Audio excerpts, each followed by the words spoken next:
Anyway, joining us now, former Secretary of State Mike Pompeo is with us. Now, maybe I'm old-fashioned, but I believe in peace through strength. And why do I think it's a bad idea to be begging and pleading with Vladimir Putin while he has 150 to 200,000 troops and all his military gear on the border of Ukraine?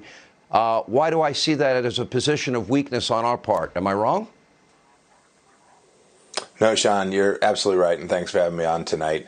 We've demonstrated weakness with respect to the Russians for the entire, 14 months of this administration. It began by giving them a free pass on a nuclear treaty where we extracted nothing. We let them close down gasoline pipelines in the southeast of the United States. We did nothing.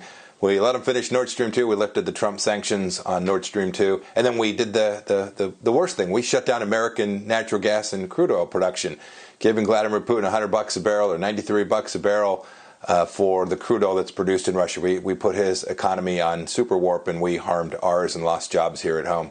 These are all things I think Vladimir Putin saw very quickly. Your point about climate change, the first senior American to visit with Vladimir Putin in the Biden administration was Secretary Kerry. Not the Secretary of State, but the climate czar. I think that sent a real message to Putin, and I think we're seeing the results of that today. I thought it was humiliating and embarrassing with Joe basically begging Putin to let's meet. There's still time. We can have discussions. Diplomacy can still work, et cetera, et cetera. Why are you begging a guy that's lined up 150,000+ troops to invade a sovereign country? By the way, I'm no fan of Ukraine. When I look at Ukraine, I see pretty much corruption everywhere. And I see the same thing with the hostile regime in Russia under Putin.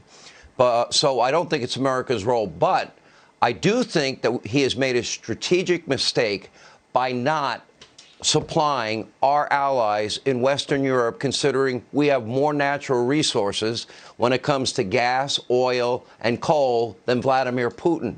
And by abandoning energy independence, he has now pushed our allies right into Putin's arms, hasn't he?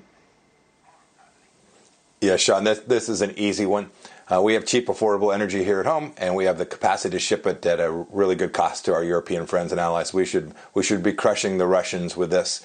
But, at the same time we're having this conversation with the Russians in Europe, we're sitting on the same side of the table, Sean, the same side of the table with the Russians in Vienna, talking about giving the Iranians the very same capacity to ship their product, their crude oil, their natural gas around the world.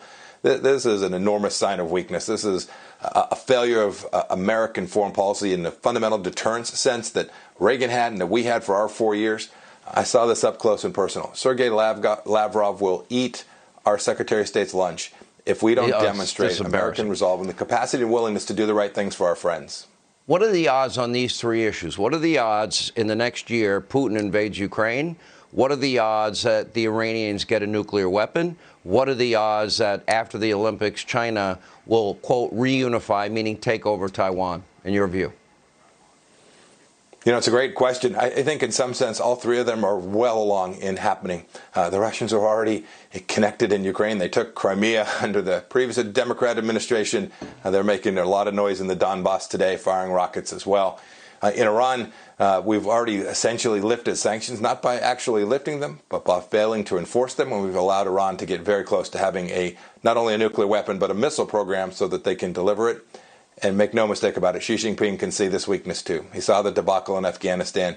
He's going to move closer and closer and continue to try and put a stranglehold on Taiwan. That does not bode well for freedom and democracy on that island. You're saying things on all three fronts are not looking good. Am I hearing you right? American weakness always creates risk for our friends and ultimately for American interests as well, Sean. Yeah.